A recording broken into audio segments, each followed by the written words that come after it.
अस्सलामुअलैकुम। GTV news के साथ मैं हूं फायका मौज़म। हेडलाइंस आपने जानी। बुलेटिन के आगाज़ में सबसे पहले आपको बताएं, जिंदगियां दांव पर लगी हैं मगर PTI की सियासत जारी है। लाहौर में तो लॉकडाउन कोरोना के फैलाव को रोकने के लिए था। सिंध में कोरोना को रोकने के लिए PTI मुखालिफत कर रही है। Chairman peoples party Bilawal Bhutto Zardari का ट्वीट, कहा खुदा न खास्ता मुखालिफत की वजह से भारत जैसी सूरत हाल ना हो। भारत जैसी सूरत हाल हो गई तो कौन जिम्मेदार होगा।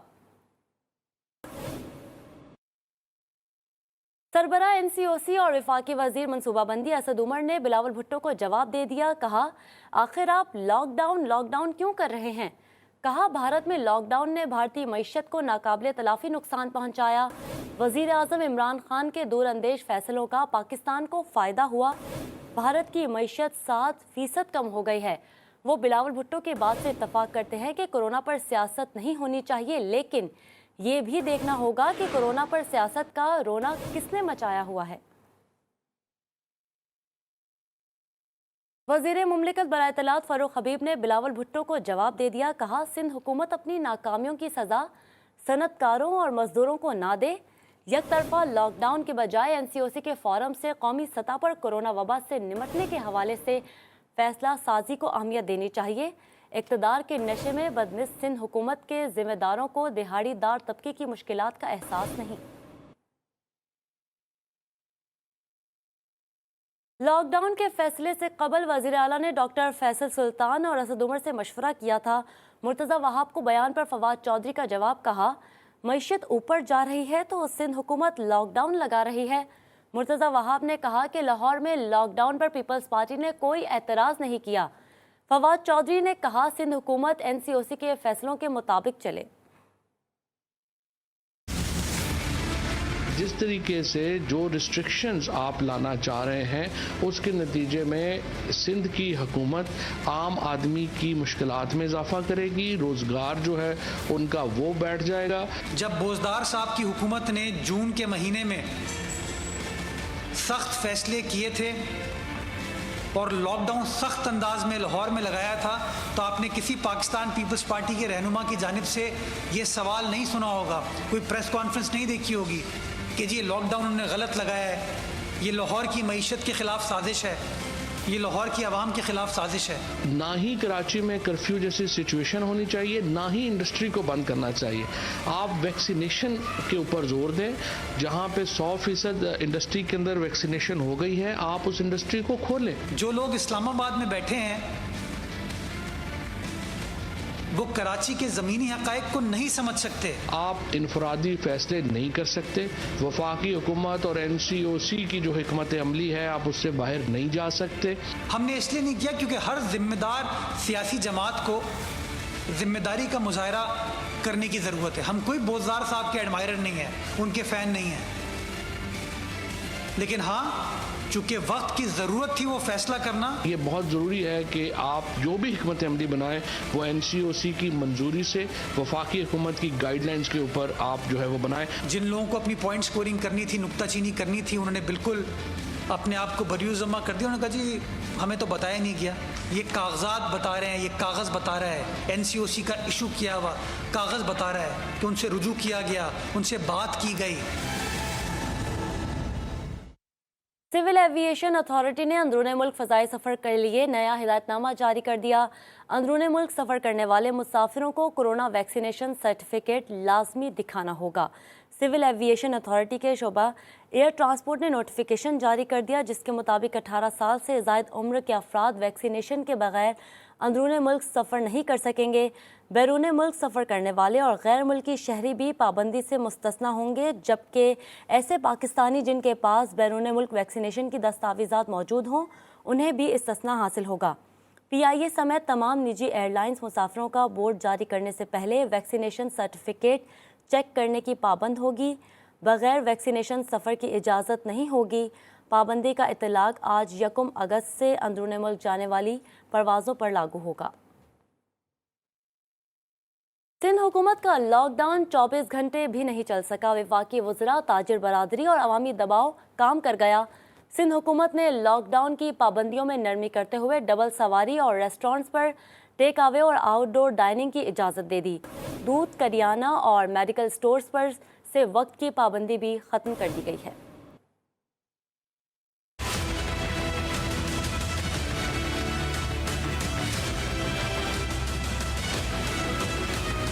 वफाकी वज़रा, ताजिर बिरादरी और अवामी दबाव काम कर गया। सिंध हुकूमत का लॉकडाउन 24 घंटे भी ना चल सका। कराची में प्रेस कॉन्फ्रेंस करते हुए तर्जमान सिंध हुकूमत मुर्तज़ा वहाब ने शहर में डबल सवारी पर पाबंदी खत्म करने का ऐलान कर दिया। डबल सवारी पर पाबंदी लगाई गई थी, उस डबल सवारी की पाबंदी को खत्म किया जा रहा है। सिंध हुकूमत ने रेस्टोरेंट्स पर टेक अवे और आउटडोर डाइनिंग की इजाजत भी दे दी, जबकि करियाना मेडिकल स्टोर्स पर से भी वक्त की पाबंदी खत्म कर दी गई है। रेस्टोरेंट्स, बेकरीज, दूध की दुकानें, उसके बारे में कहा गया कि जी इनको टाइम कंस्ट्रेंट नहीं होना चाहिए, वो भी करने जा रहे हैं। मुर्तज़ा वहाब ने खबरदार करते हुए कहा कि कोई दुकान, होटल, शादी हॉल या इदारा SOPs की खिलाफ वर्जी करेगा तो 30 रोज के लिए सील कर दिया जाएगा। तर्जुमान सिंध हुकूमत ने कहा कि वैक्सीन न लगवाने वालों की सिम बंद कर दी जाएगी। वज़ीर दाखिला शेख रशीद का कहना है कि सिंध में लॉकडाउन करके ये अपना नुकसान खुद करेंगे। दुनिया ने वज़ीर आज़म इमरान खान के लॉकडाउन की पॉलिसी को सराहा और उस पर अमल किया।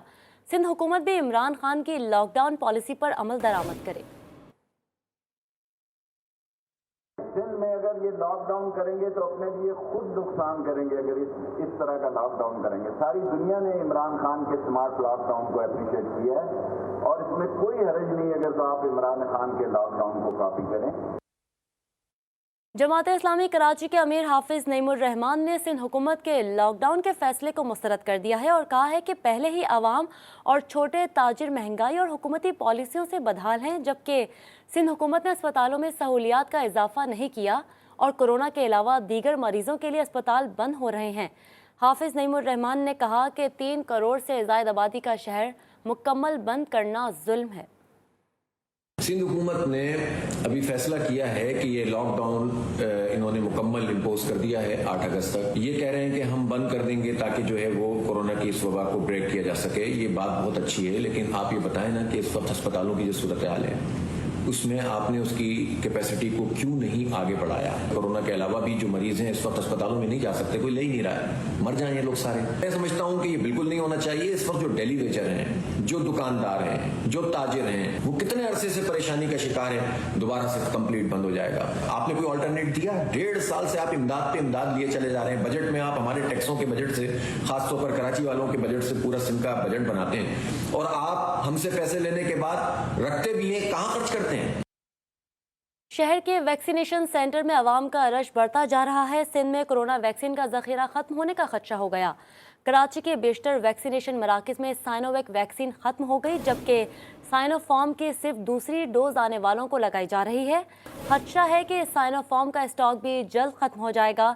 कराची में पार्कवैक, कैंसाइनो और मॉडर्ना वैक्सीन पहले ही खत्म हो चुकी है। कराची में लॉकडाउन का दूसरा रोज है। छुट्टी के रोज वैक्सीन लगवाने के लिए शहरियों का समंदर एक्सपो सेंटर पहुंच गया। कई शहरी रात से ही एक्सपो सेंटर के बाहर डेरे डालकर बैठे रहे। बेपनाह हुजूम को संभालने में इंतजामिया को मुश्किल पेश आने लगी। हर किसी को वैक्सीन लगवाने की जल्दी है। अवाम घंटों इंतजार करने पर मजबूर हो गए। ताज़ा तरीन सूरत हाल जानते हैं अपने नुमाइंदे रिजवान खान से। रिजवान, बताइएगा एक्सपो सेंटर पर आप क्या सूरत हाल देख रहे हैं?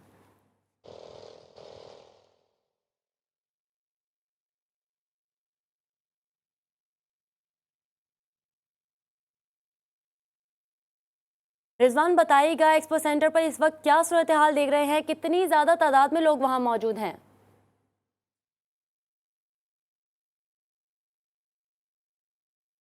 कराची में लॉकडाउन का दूसरा रोज है। छुट्टी के रोज वैक्सीन लगवाने के लिए शहरियों का समंदर एक्सपो सेंटर पहुंच गया है। कई शहरी रात से ही एक्सपो सेंटर के बाहर डेरे डालकर बैठे रहे। बेपनाह हजूम को संभालने में इंतजामिया को मुश्किल पेश आने लगी है। हर किसी को वैक्सीन लगवाने की जल्दी है। अवाम घंटों इंतजार करने पर मजबूर हो गए हैं। आपको अपडेट कर रहे हैं, कराची में लॉकडाउन का आज दूसरा रोज है। छुट्टी के रोज वैक्सीन लगवाने के लिए शहरियों का समंदर एक्सपो सेंटर पहुंच गया है। रिजवान, बताइएगा क्या सूरत हाल देख रहे हैं? बिल्कुल देखें इतवार को रोज है और बड़ी तादाद में शहरी जो है इन्होंने एक्सपो सेंटर का रुख किया है वैक्सीन लगवाने के लिए। और यहाँ पर अगर बात की जाए तो जो वैक्सीन के काउंटर हैं वो कम दिखाई दे रहे हैं, लेकिन आवाम जो है वो बड़ी तादाद में यहाँ पर दिखाई दे रही है। हमारा कैमरामैन जाफर आपको दिखाएगा कि लंबी लंबी कतारें लगी हुई हैं, खवातीन की अलग कतारें लगी हुई हैं, मर्दों की अलग कतारें लगी हुई हैं। ये कतारें सुबह की नहीं है बल्कि कल रात से इसी तरह लोग जो हैं वो एक्सपो सेंटर में मौजूद हैं। हर शख्स की ख्वाहिश है कि पहले मैं वैक्सीन लगवा लें, हमारी वैक्सीन लग जाए, क्योंकि दूसरी जानिब हुकूमत की जानिब से कहा जा रहा है कि सिमें बंद कर दी जाएंगी और दीगर चीज़ें जो हैं उसमें मुश्किलात आएगी, जिसके बाद लोग जो है वो बड़ी तादाद में आज छुट्टी का रोज़ है और उन्होंने मुख्तलिफ जो वैक्सीन सेंटर हैं वहाँ का रुख किया है। लेकिन यहाँ पर लोगों को शदीद मुश्किलात का सामना है। रात से लोग आए हुए हैं, इनमें खवातीन हैं, बुजुर्ग हैं, तमाम लोग हैं। कई कई घंटे यहाँ पर लाइनों में उन्हें लगना पड़ रहा है, जिसके बाद उनकी वैक्सीन लग पा रही है। लोगों को उससे हमारी बात हुई, लोगों का यही कहना है कि वैक्सीन सेंटर जो है हुकूमत की जानिब से फौरी तौर पर बढ़ाने चाहिए, क्योंकि इतनी ज़्यादा आवाम है और वैक्सीन सेंटर जो हैं वो बहुत कम है। यहाँ पर एक्सपो सेंटर में यहाँ पर वैक्सीन सेंटर तो बना दिया गया है, लेकिन यहाँ पर काउंटर बहुत कम है और लोगों की तादाद जो है वो बहुत ज़्यादा है। यहाँ अभी भी खवातीन मर्दों की बड़ी कतारें, बड़ी लंबी लंबी कतारें जो हैं वो दिखाई दे रही हैं और कई कई घंटों बाद यहाँ पर लोगों के मज़ीद जो टोले हैं वो यहाँ पर आ रहे हैं और अपनी अपनी वैक्सीन लगवाने की कोशिश कर रहे हैं। जी अच्छा रिजवान, ये भी बताएगा कि जो वालिदैन आए हैं क्या वो अपने बच्चों को भी साथ लाए हैं और इंतजामिया ने क्या इंतजाम किए हैं उनके हवाले से, ये भी बताइए। जी बिल्कुल, देखिए यहाँ पर कोई इंतजामात दिखाई नहीं दे रहे हैं, सिर्फ और सिर्फ लंबी लंबी कतारें लगी हुई हैं। बुजुर्ग उसमें हमने देखा कि कई कई घंटे से बुजुर्ग जो हैं वो यहाँ पर मौजूद हैं। खवातीन जो हैं वो थक के साइड पे बैठती हैं, फिर लाइन में खड़ी हो जाती हैं। कोई इंतजामात देखने में नहीं आ रहे हैं। ख़ास तौर पे जो एजेड लोग हैं उनको सबसे ज़्यादा मुश्किलात का सामना है यहाँ पर। जी सही रिजवान आहत खान, बहुत शुक्रिया आपका अपडेट करने के लिए। गिलगित बल्तिस्तान में भी कोरोना वायरस के वार में तेजी आ गई है। रात गए मज़ीद 3 मरीज जिंदगी की बाजी हार गए। महकमा सेहत के मुताबिक अब तक 144 मरीज मर्ज का शिकार होकर मौत की नींद सो चुके हैं। एक सियासी सयाह समेत मजीद 6 अफराद में कोरोना वायरस की तस्दीक हो गई है। वायरस से मुतासरा मरीजों की मजमूई तादाद 8156 तक जा पहुंची है।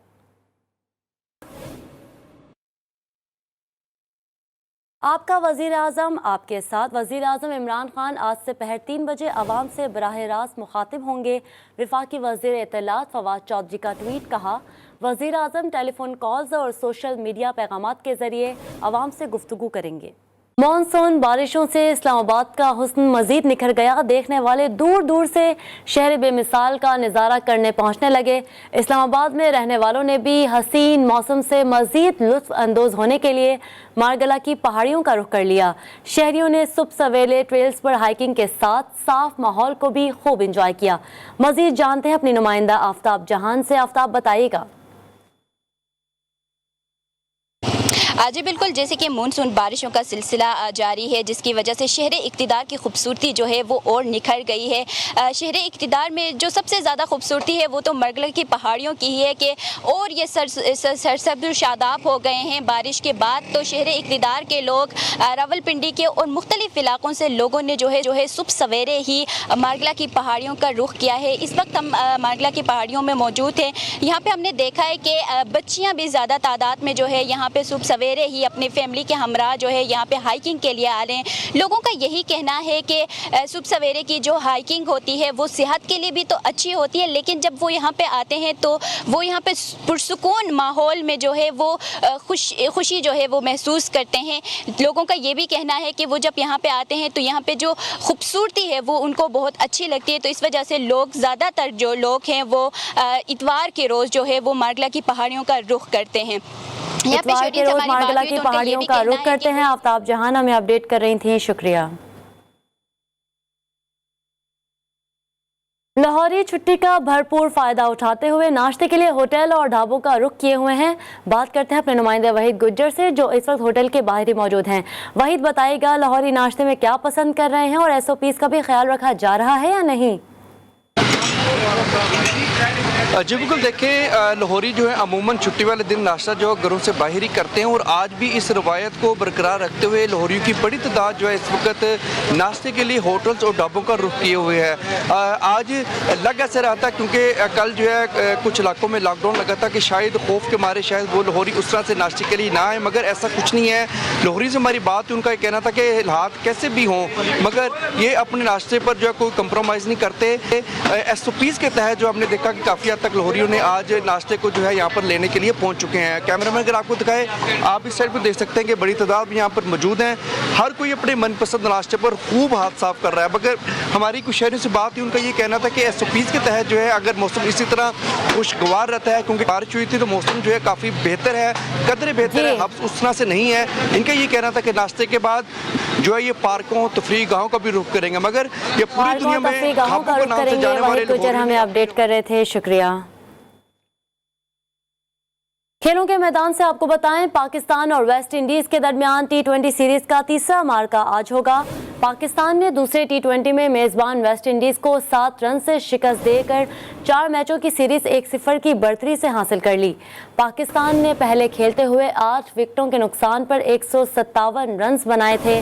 बाबर आजम 51, मोहम्मद रिजवान 46, शर्जील ने 20 और फ़खर जमान ने 15 रन बनाए। जेसन होल्डर ने 4, डेविन ब्रावो ने 2 खिलाड़ियों को आउट किया। हदफ के ताक़ुब में वेस्ट इंडीज़ 4 विकेटों के नुकसान पर 150 रन बना सकी। मोहम्मद हफीज़ ने 4 ओवर्स में सिर्फ 6 रन देकर मैन ऑफ द मैच का एजाज़ हासिल किया। Middle order batsman Azam Khan की इंजरी में बेहतरी के बाद उनको अस्पताल से डिस्चार्ज कर दिया गया है। कौमी क्रिकेटर पाकिस्तान और वेस्ट इंडीज़ के माबैन दूसरा T20 इंटरनेशनल मैच देखने स्टेडियम पहुंच गए। आजम खान ने ड्रेसिंग रूम में साथी खिलाड़ियों से भी मुलाकात की। वेस्ट इंडीज़ के खिलाफ दूसरे मैच के player of the match Mohammad Hafeez ने कहा है कि आज बहुत खुश हूं। बॉलर की हैसियत में आज ये मेरा इंटरनेशनल क्रिकेट में पहला player of the match award है। इस अवार्ड को हमेशा याद रखूंगा। बहुत ज़्यादा खुश हूँ, अल्लाह का शुक्र अदा करता हूँ कि एज ए बॉलर मेरा पहला मैन ऑफ द मैच है, तो इसको हमेशा याद रखूँगा अपनी ज़िंदगी में। लेकिन अब मेरा ख्याल है कि हमने जो प्लान किया था उसमें हम लोग 10 से 15 रन कम थे। We wanted to score 170 plus on this track, लेकिन समहाउ हम वो मैनेज नहीं कर सके। लेकिन एज ए बॉलिंग यूनिट हमने बैक किया, कैप्टन ने मुझे बैक किया। आई एम रियली हैप्पी कि मुझे जो अगेंस्ट लेफ्ट हैंडेड है उसको बॉलिंग करने का मौका मिला, और I am really happy to perform well against West Indies, especially जबकि आपको पता हो कि उनके पास बहुत बिग हिटर मौजूद हैं, लेकिन फिर भी मैंने अपने एरिया को हिट किया। रियली हैप्पी कि मैंने पाकिस्तान को ये मैच जीता। और शायकीन क्रिकेट के लिए खुशखबरी, आज़ाद कश्मीर का सबसे बड़ा स्टेडियम तैयार हो गया। कश्मीर प्रीमियर लीग का मेला सजने को तैयार है। लीग 6 अगस्त से मुजफ्फराबाद में खेली जाएगी। पाकिस्तान के तमाम बड़े खिलाड़ी फोरम में नजर आएंगे। अरहम शेख की रिपोर्ट देखिए।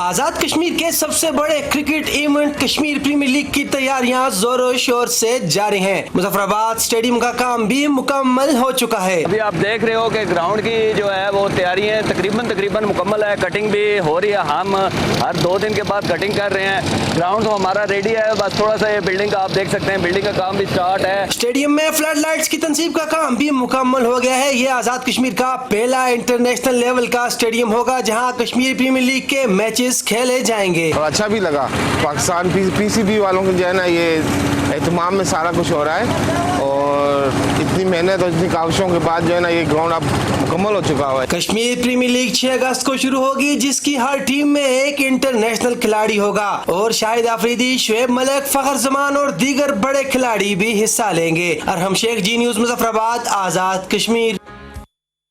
ओलंपिक्स गेम्स में चीन की बर्तरी का सफर जारी है। मुकाबलों के 8वें रोज चीन ने मजीद 2 गोल्ड मेडल्स जीतकर 21 तमगों के साथ अपनी अव्वल पोजीशन बेहतर बनाई। अमेरिका 18 गोल्ड मेडल्स के साथ दूसरे नंबर पर है। मेज़बान जापान 17 तलाई और 5 नकराई तमगों के साथ तीसरी पोजीशन हासिल की। एथलेटिक्स में खवातीन की 100 मीटर रेस में जमैकन एथलीट एलाइन थॉम्सन ने गोल्ड मेडल हासिल करके नया आलमी रिकॉर्ड भी कायम किया। उन्होंने मुकर्ररा फासला 10.61 सेकंड्स में तय किया। 81 किलोग्राम वेट लिफ्टिंग में चीनी एथलीट लियो जियांग ने गोल्ड मेडल जीतकर अपने मुल्क के गोल्ड मेडल्स की तादाद 21 तक पहुंचा दी। मॉनसून धीरे धीरे कराची में अपना रंग जमा रहा है। कराची के मुख्तलिफ इलाकों में आज से बूंदाबांदी हुई, जिससे मौसम खुशगवार हो गया। महकमा मौसमियात के मुताबिक आज कराची, ठट्टा बदीन और थर पार्कर में बूंदाबांदी या हल्की बारिश हो सकती है। इस्लामाबाद, पंजाब, खैबर पख्तूनख्वा और गिलगित बल्तिस्तान समेत कश्मीर में भी गरज चमक के साथ मजीद बारिश का इम्कान जाहिर किया जा रहा है। पहाड़ी इलाकों में बारिश के बायस लैंड स्लाइडिंग और तुग़यानी का खदशा है। गुज़िश्ता रोज़ काकोल में 20 और मालम जब्बा में 15 मिलीमीटर बारिश रिकॉर्ड की गई। मुल्क के बाला इलाकों में एक मरतबा फिर सावन की झड़ी लग गई। वस्ती पंजाब और खैबर पख्तूनख्वा के मुख्तलिफ शहरों में बारिश से मौसम खुशगवार हो गया। तफसीलात इस रिपोर्ट में देखिए।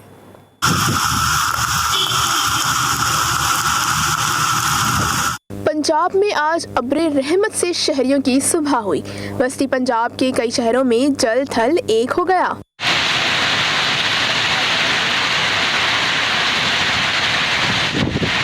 बिहारी, टब्बा, सुल्तानपुर, सरगोधा, जंग, अठारी हजारी, मियां चन्नू और अब्दुल हकीम में बारिश से मनाजिर धुलकर निखर गए। फैसलाबाद, मंडी, बहाउद्दीन, मलिक वाल समेत दीगर शहरों में मौसम खुशगवार हो गया।